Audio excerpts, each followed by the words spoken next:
Welcome to Triumph IAS. It's a daily mains practice question and answer series. This program is exclusively designed for UPSC CSE aspirants. In this video discussion, we will discuss UPSC CSE mains previous 25-year questions. Question number 1.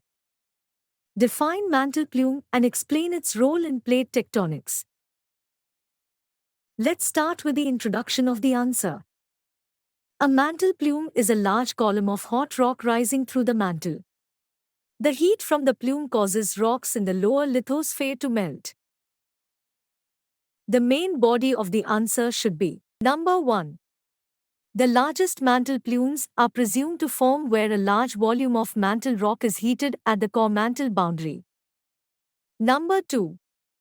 Most volcanoes occur at plate boundaries where two tectonic plates meet. But some volcanoes appear in the middle of a tectonic plate. Number 3. In 1963, J. Tujo Wilson proposed the mantle plume hypothesis to explain this phenomenon. Number 4. Heat transferred from the plume raises the temperature in the lower lithosphere to above melting point, and magma chambers are formed that feed volcanoes at the surface. Number 5. This area is also known as a hot spot or flood basalt. Hot spots exist in Hawaii and Iceland. Number 6.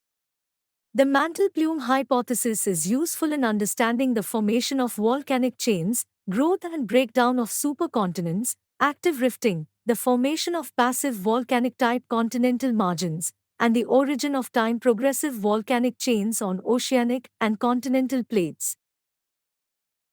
Conclusion of the answer is: although the evidence for mantle plumes is largely circumstantial, it still plays a vital role in the processes of plate tectonics. Question number 2. Too little cash, too much politics, leaves UNESCO fighting for life.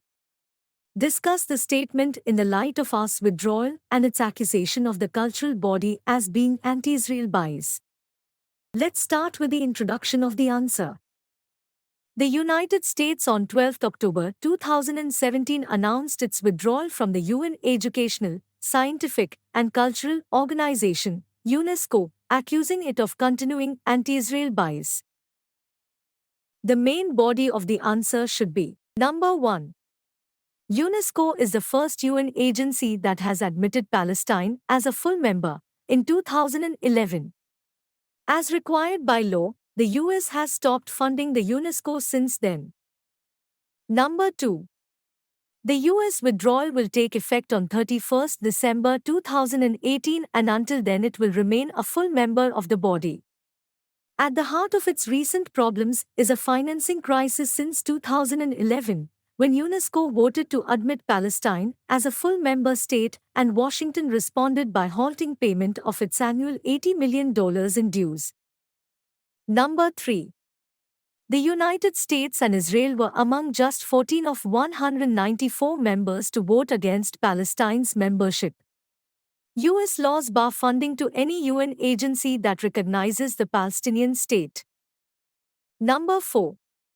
UNESCO has been used by Middle Eastern, Arab countries, and Israel to complain against the actions of each other rather than focus on its core non-political goals. Number 5. Focusing on issues Israel-Palestine issue is political and is not the goal of UNESCO. Number 6. Israel recalled its ambassador to UNESCO in 2016, accusing it of ignoring Jewish views of the heritage of the region. Since then, Israel has regularly complained over resolutions about cultural sites in the West Bank and Jerusalem, arguing that they are worded to delegitimize the Jewish state. Conclusion of the answer is: Israel's force say it uses US support to deflect bona fide criticism. Without US money, UNESCO, which employs around 2,000 people worldwide, has been forced to cut programs, freeze hiring, and fill gaps with voluntary contributions. Its 2017 budget was about $326 million, almost half its 2012 budget. Question number 3. Considering the threats cyberspace poses for the country, India needs a digital armed force to prevent crimes. Critically evaluate the National Cyber Security Policy, 2013 outlining the challenges perceived in its effective implementation. Let's start with the introduction of the answer. With an aim to monitor and protect information and strengthen defenses from cyber attacks, the National Cyber Security Policy 2013 was released on 2 July 2013 by the Government of India. The main body of the answer should be Number 1.